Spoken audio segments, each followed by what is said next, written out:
welcome to Turn the Page, the official podcast of the Syosset Public Library.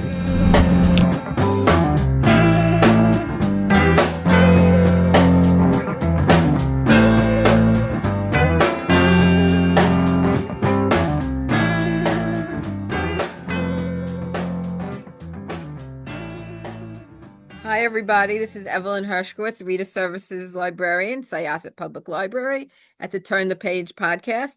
And today we are lucky to have with us Kayla Rae Whittaker, and she is a graduate of the University of Kentucky and NYU. Her works appeared in the Los Angeles Times, BuzzFeed, Literary Hub, Electric Literature, and others. Her debut novel, The Animators, was named one of the best debut novels of 2017 by Entertainment Weekly, and one of the best books of 2017 by NPR, Kirkus Reviews, and Book Page. And we're here to talk about her second novel called Returns and Exchanges, which will be published by Random House on this Tuesday, on May 19th. So thank you so much for being with us. I'm very excited to talk to you. I love the book Returns and Exchanges. The cover is so great. I love the cover. For those of you obviously who can't see it right now, it's like a plastic bag for the store, which is what the book is. A part of the book is about the fact that this family owns a discount store called Baker and Taylor's. So thank you for joining us. How did you get the idea of this book? Were you in retail at any part in your life? hmm Okay. Yeah, I've had a lot of different jobs. So, and I've always been a writer kind of throughout. And in my early 20s, definitely worked retail in between office jobs and waitressing. And I've done a lot of different things. So I definitely pulled on some of that experience. So I think my favorite retail job was at a store called Big Lots. Uh-huh. I don't think Big Lots is located in New York. I think There's one in Hicksville. I there's don't know if one. they're still open though. Oh, that's fantastic. Yeah. Okay, so that makes me want to take a field trip to Hicksville. So I should say I live in Queens, so I'm a Long Island neighbor, if you hmm like. So despite the fact that I'm from Kentucky. But yeah, I definitely pulled on that retail experience. But it's funny, I got the idea for returns and exchanges in 2018, and it was when I was shopping at a Sears that was about to be closed down. So it was an anchor store in a mall, a brick and mortar mall, and they were taking the fixtures off the walls, and they were all the merchandise that they were selling. It was on tables and it was in boxes. And I just went in thinking, well, I could use a few things for the house. And so there was a whole group of us, and I've never really had another shopping experience like that. So there was no Muzak or AM Gold playing from the ceiling speakers. It was so quiet. It was almost as if everybody knew that this loss was happening. And I couldn't get that experience out of my mind. And I kept thinking about what if that was a family business? What if, somebody's mom and dad started that store and then had to watch it fold and had to clean the inside of it? And I couldn't get over the feeling that I had in that store. And that's where Returns and Exchanges started. I started writing the novel, I think that night, really. Wow. Okay, so tell the story of Returns and Exchanges. Sure. So Returns and Exchanges is kind of a rags to riches story. We've also pitched it as The Price of Salt meets The Great Gatsby, in a way, if Gatsby were set in 1980s Kentucky. It's about a couple, the Taylors, Fred and Fran. So they're from the hills of eastern Kentucky. They're Appalachian, and they move to the big city as young adults, and they open up a general store that turns into 5, 10, 15 stores. And by the early 1980s, they've got this little chain of discount department stores throughout the Southeast, and they call it Baker Taylor's. And this is how I frame it for readers who were born after the year 2000. I always ask them, okay, just imagine a time when every region of the US had like its own Target, Mhm. basically. So kind of like a mom and pop store, and they sell a little bit of everything, maybe a little bit of dry goods, groceries, but envision kind of a smaller target. They get the chance in the early 1980s to buy out another chain, and they do, and it actually works out. And they become rich with a capital R. And it's a huge shift for the family, for their four children, definitely. But as the business grows and as their bank accounts grow, their problems do too. And Fran, in particular, has a lot more opportunities in front of her. And one of those is Wendy, who's a cashier at a Baker Taylor store. So it details what happens to the Taylors after Fran meets Wendy. The four kids each tell a chunk of the story. It charts about 20 years and it charts the rise and fall of this store. But a lot of it's about class and it's about the American dream and it's about what happens when, your class status shifts, but you don't. As a person, you don't, and you're kind of scrabbling to keep up. So that's the story in a nutshell. Very well done. It's well written. The characters are great. You really can dislike people, very much so, and you could really like people, and you can feel for them and the kids. And I mean, it's just really well done. I don't want to give anything away, so the characters are great. They Oh, really thank are. you so much. Are they Yeah. based on anybody you know?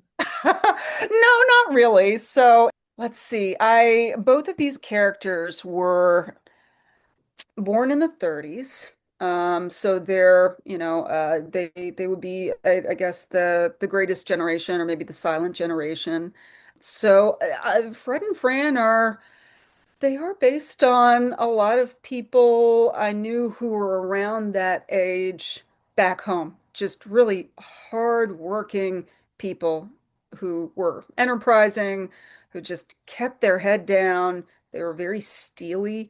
And there's a lot to admire there, but I definitely feel as if that was a generation in which women in particular just ran everything. So if they owned a business, they ran the business, but they also ran the household too, and didn't always get the credit that they deserved.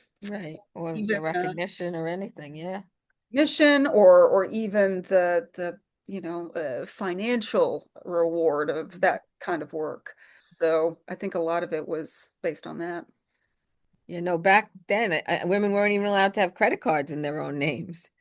That's true. It's funny to think that it was, 1974 was not that long ago. So Right. I think that you couldn't open a bank account, you couldn't have a visa, Hmm. you couldn't do a whole lot if you were a Yeah. woman. That Yeah. wasn't that long ago. It wasn't that long ago. So yeah, it's funny to think that this is a historical novel. I didn't Hmm. always think about it in those Right. terms, but it definitely is. Yeah.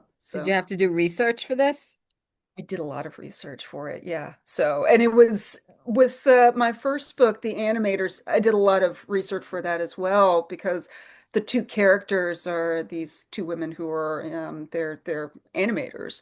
So I had to do a lot of research about software and about sketch techniques and how cartoonists color their work. And that was really fun. And with this book, I did a lot of research about buying merchandise, the price of things, especially around like 1979 and 1980. Like, how much did an Atari cost? I Right. want to get that right before I put it in. How much did a Cadillac cost?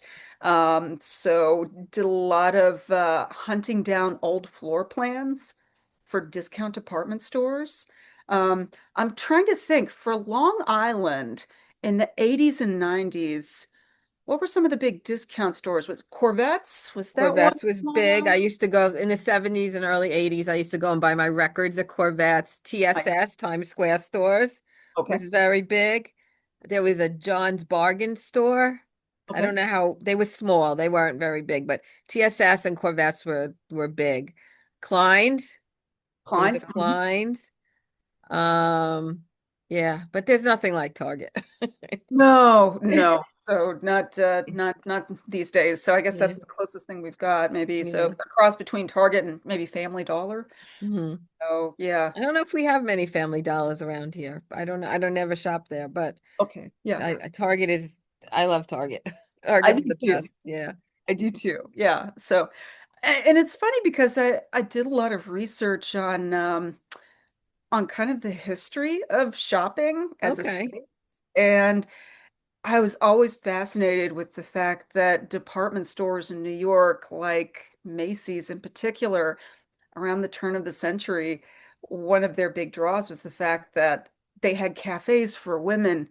And it was one place where women could go and socialize and have lunch with each other and shop, but also they could do it unescorted by men. It was sort of a safe space for, Wow. yeah, Interesting. yeah, right. I know. Yeah. So, and the fact that New York was kind of a big place for that, it's a really interesting piece of history about how we shop. But yeah, I kind of love the idea that, especially with mid-century, like starting post World War II, Hmm. um, there was this feeling of abundance, right? And so when you shopped at a department store, or even a discount department store, was sort of this entry into the middle class. And so buyers had access to bananas, and that was a big deal. That's always stuck with me, or canned pineapple, right? So the fact that Americans had access to these and when they really didn't before, it was something that I thought a lot about as I was drafting this. So yeah, the research was so much fun. It really was. Yeah. My background was I worked in a supermarket. Nice. Okay. So Yeah, yeah. I did that for quite a few years. And they're still here. They've changed names, but it's still same owner, and I run into him all the time. And yeah, it's a family run business. Mhm. So Yeah. yeah. Yeah, and you learn a lot about, blocking items, ordering, customer service, right? Especially if you're Hmm. on the floor, like you learn a lot about people when you work retail. You Right. so the good parts of human nature and maybe the not so good parts too. Well, a library is very similar because we have the customer service too, and you have to be able to deal with the public. That's true. I've got to tell you, this is my favorite part of publishing a book. So, I mean, I think most writers will say this. We love libraries. Thank We love you. what you do. Yeah. So it's a huge deal. So it's fun to get to hang out with librarians and to talk about books and to talk Thank about you. Are you going on tour for this book? Do you have a book tour planned? yeah, so let's see, today's the 15th. We're having a book launch on Tuesday the 19th, the day that the book comes out, at Astoria Bookshop here in Oh, Queens. Yeah, it's 7 p.m. And then later on that week, on Thursday the 21st, we're going to have a book launch in Lexington, Kentucky, actually, oh, where okay. that and close to where I'm from. So we're going to And do that's where the book is based. that's where it's based. Yeah. Okay. So we'll be doing a reading at a place called Joseph Beth Booksellers. Very nice. So yeah, so I'll be doing a couple of events in Louisville and Lexington and the Brooklyn Book Festival in September. Oh, It's very nice. a little closer to us. So yeah, I'll be Hmm. down there as well. And so yeah, I'll be out and about doing things. Very nice. Now, let me ask you about the name of the store, Baker Taylor. Those of us in the library world know that up until recently, there was a 100-year-old company called Baker and Taylor that we got all our books from, Oh gosh. and they went out of business this year. Were Yeah, you, I mean, you must have been aware of that, or, I actually wasn't. oh my gosh, you So didn't even know about Baker and Taylor, huh? I did not. So when I was looking up department stores, I wanted to make sure that the department store that I had in the book didn't carry the name of any other stores. So I double checked on that, but I actually didn't know that there was a book distributor called Baker and Taylor's until I read about the closure in Publishers Weekly Right. last year. So it's purely coincidental. Wow. Yeah, so it's in the book the it's kind of funny because the Baker and Taylor's name, the Taylors, of course, they've attached their name, but a big chunk of the money that went to get the store started, it came from Fran's sister. Fran was a baker. So yeah, the fact that they hyphenated those two names, I think it bothers Fred in the book that Hmm. it's Taylor's, and so maybe that's why the sister, the character Luce, Yeah. I love Luce. Yeah. I think she insisted on the name staying there, maybe just to bother Fred. Yeah. Well, a lot of things bother Fred, huh? That's true. And Fred bothers a lot of people. That's true. It's I had to work a little harder to love Fred. Hmm. I worked pretty hard to do that. So I firmly believe in that, in order to write a character, you've got to love them. You've got to love them. So it seems like the more you love a character, the worse their behavior can become, which is, a good thing for fiction. Was he the hardest character to write? He really was. Yeah. So, just because his experience was, that the experience of that kind of character is, pretty different from my own. But that's the fun of fiction. It's a portal into other lives and experiences, and so to step into his shoes and to figure out his insecurities and where he hurts and what he wants and why he wants it. I learned a lot from that. Yeah. Hmm. Now, do you read your reviews? Oh boy, I try not to. Not even the fact that the book got a starred review from Kirkus and Publishers Weekly and Booklist? You must have read those. A little bit, yeah. So I definitely posted them on social media because it's a good thing to do if you're a writer promoting a book. But Right. If you don't mind, I'm going to read a little sentence from each one. okay, sure. Okay, it says Whitaker has written a sprawling, extravagantly intelligent novel about people quietly breaking free from constraints, marital, gender, class. Superb, like a blue-collar Franzen novel. Kirkus reviews, starred review. Now to be compared to Jonathan Franzen, that is really a high compliment. Yeah, it's we've been very lucky with Yeah, the critical reviews. It's been nice. So yeah, because one of his books is one of my favorites. I mean, he's an amazing author. he really is. It's funny, I didn't read Crossroads Hmm. until I was on like the last draft of Returns and Exchanges, and to encounter another novel that was set in the 70s with four kids, and not only that, a Plymouth Fury, Hmm.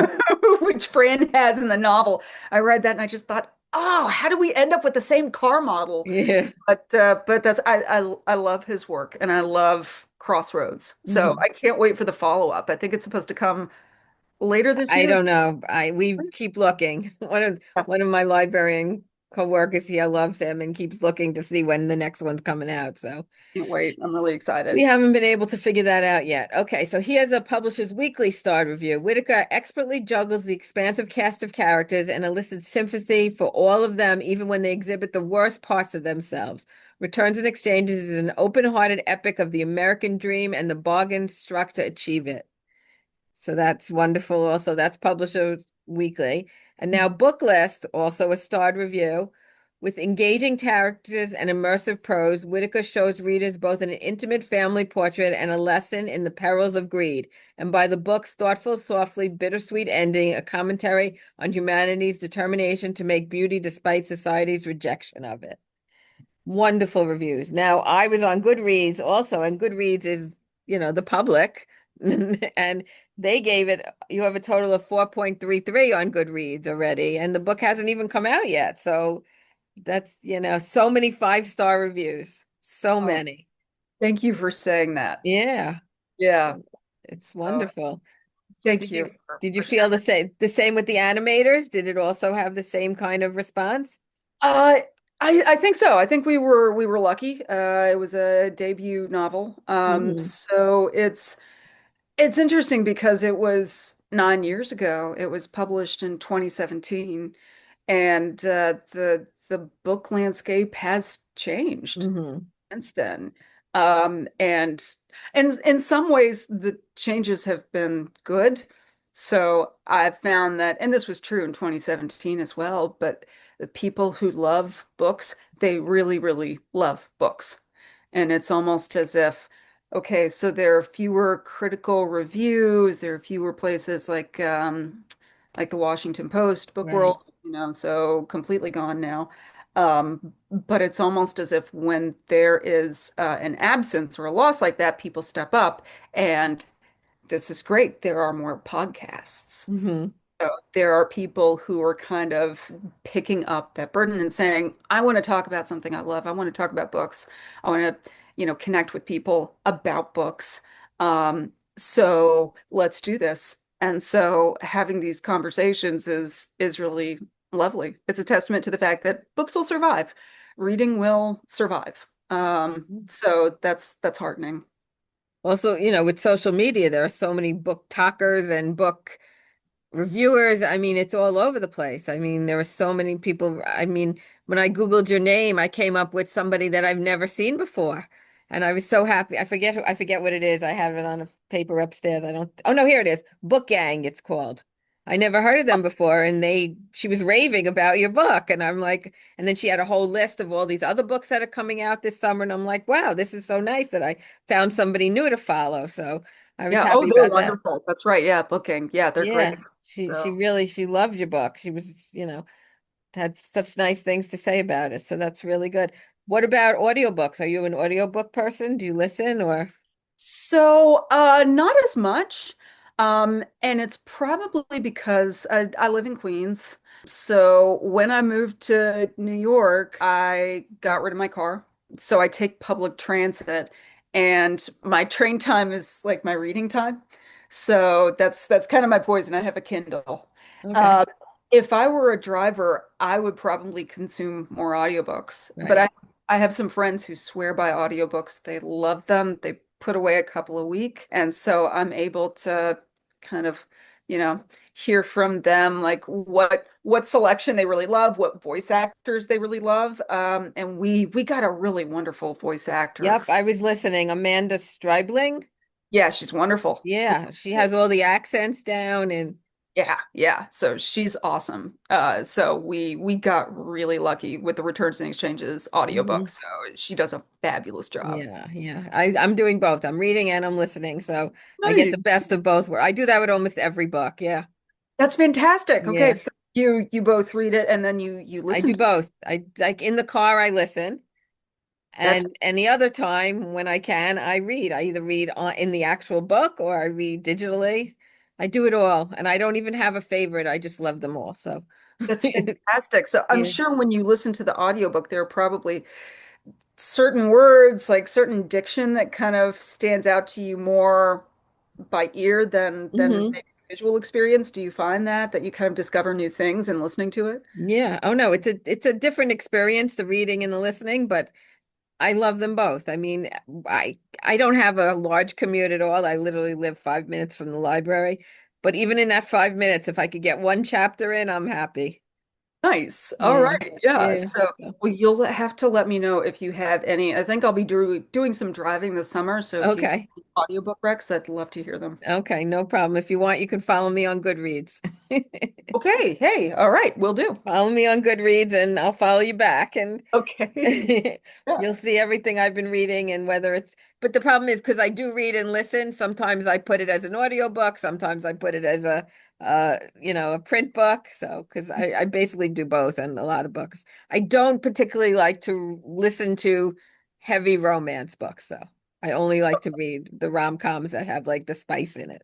I Okay. only like to read that. I don't like to listen because you're driving in the car and it's becomes a little uncomfortable. I don't really care for that. But a novel such as yours, that's a great one to listen to. Oh, good. Good. Good. Glad to hear that. Yeah, Yeah. she does a wonderful job. Really, really good. So because your books were like 9 years between books, have you been writing this book for this whole 9 years or what have you been Uh, doing?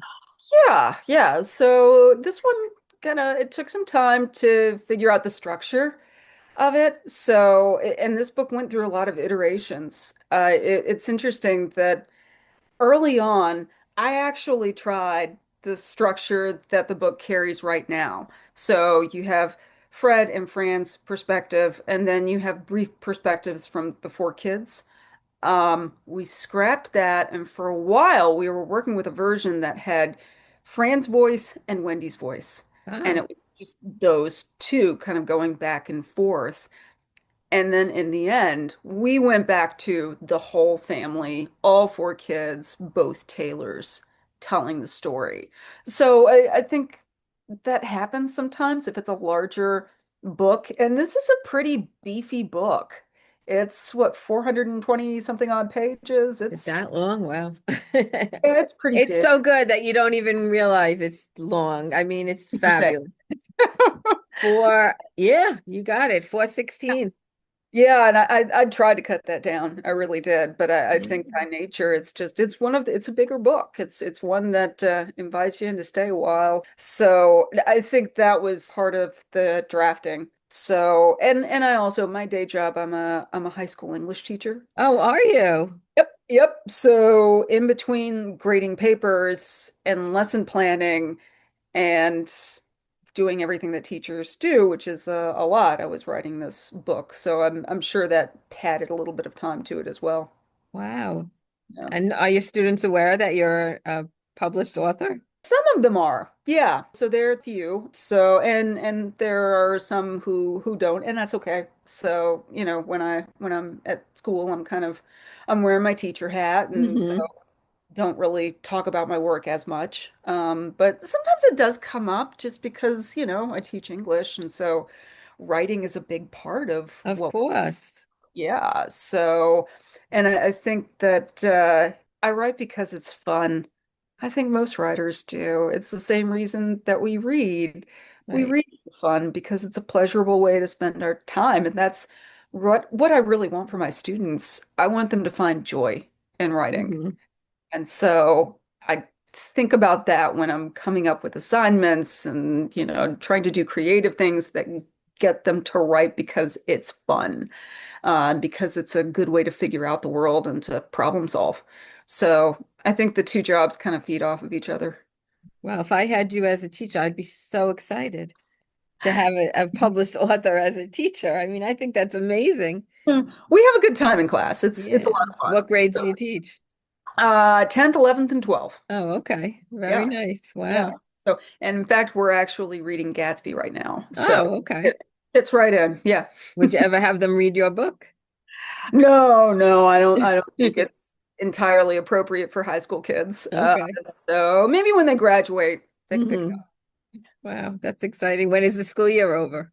up. So in June. Yeah. So we'll finish up, I think, finals like third week of June, I think. So Okay. got a little ways to go. Okay. Yeah. And then you have the summer off. I do, and that's when, I'll be working on the next book. Oh, So wow. which is Already, actually huh? a rom-com. So Huh? it's actually a rom-com, my Oh next. my gosh, that makes me so excited because I love my rom-coms. I do too. They're so much fun. Yeah. Who are Yes. some of your favorite authors? Oh boy, I love Curtis Sittenfeld. Hmm. Love her rom-coms. I really enjoy Emily Henry. Right. All of her books I've picked up, I've enjoyed so much. So let's see, what else do I have in the way of rom-coms? So I think those two are probably my favorites. So during the school year, I end up rereading a lot of the stuff that I teach. Sure. And so I know in particular, I teach King Lear every year. Oh, wow. Yeah, so that's for my seniors. And I was thinking about King Lear a lot when I was writing Returns and Exchanges, which, it kind of maybe that comes out, but sibling rivalries and Hmm. definitely, so the aging father. So it's that kind of work. It feeds what I write. So, did you have to do research about, I mean, one of the children has some mental illness. Did you have to do some research into that? I did, and I wanted to make sure that I got that right, and I Hmm. wanted to make sure to be sensitive about it, Right. and definitely to write him as a full-fledged human being. So yeah, that was definitely one of my rabbit holes. So spending time researching mood disorders and definitely therapies and treatments that connect to that. So Mhm. yeah, so it's and it was, I love that character too. And so Yeah, that definitely he's a that's what he's a it sweet boy. he really is. Sam. I love Sam. Yeah, he's Yeah. very sweet boy. Yeah. Yeah. So you said did you start writing the book yet? I mean, is it all Yeah, so I've got about okay? 50 pages of the new one. Okay. So it's moving right along. So hopefully by the end of the summer I'll have a finished draft. And my goal is to make it about 100 pages shorter than Returns and Exchange. Oh, okay. Okay. We'll Do you see if have it? Do you plan or do you just write by the seat of your pants? so I definitely plan and this Okay. one is really structured. So I've got it outlined and I kind of know like the major plot turns and what the characters want and what happens. So I'm aiming for it to be a smaller book than my first two. So I'll keep you posted.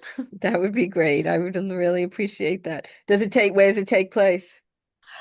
So this one is actually going to take place in Ohio. Oh, okay. So yeah, which is not a place I'm from. So how Uh, do you come up with that?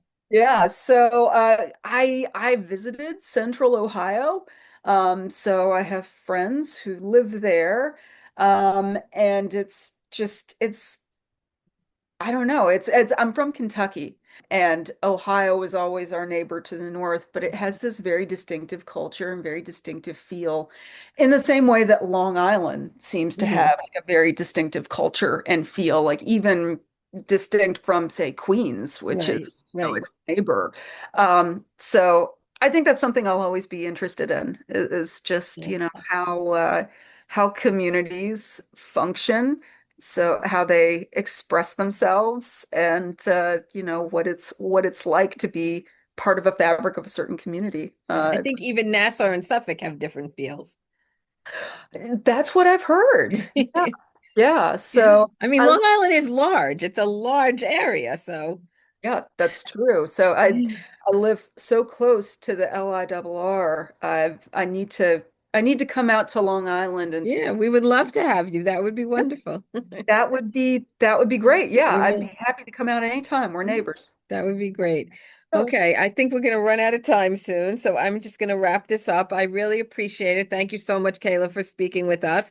And I am going to go back and read the animators because your writing is so fabulous that I'm going to read everything you wrote. And then when you come out with the rom-com, we're definitely going to have to chat again because that's really my favorite right now. So okay, awesome. we'll Yeah. have to chat again. So I'm going to close this chapter of Turn the Page. Thank you so much for speaking with us. It's time to close this chapter of Turn the Page. Join us for the next episode.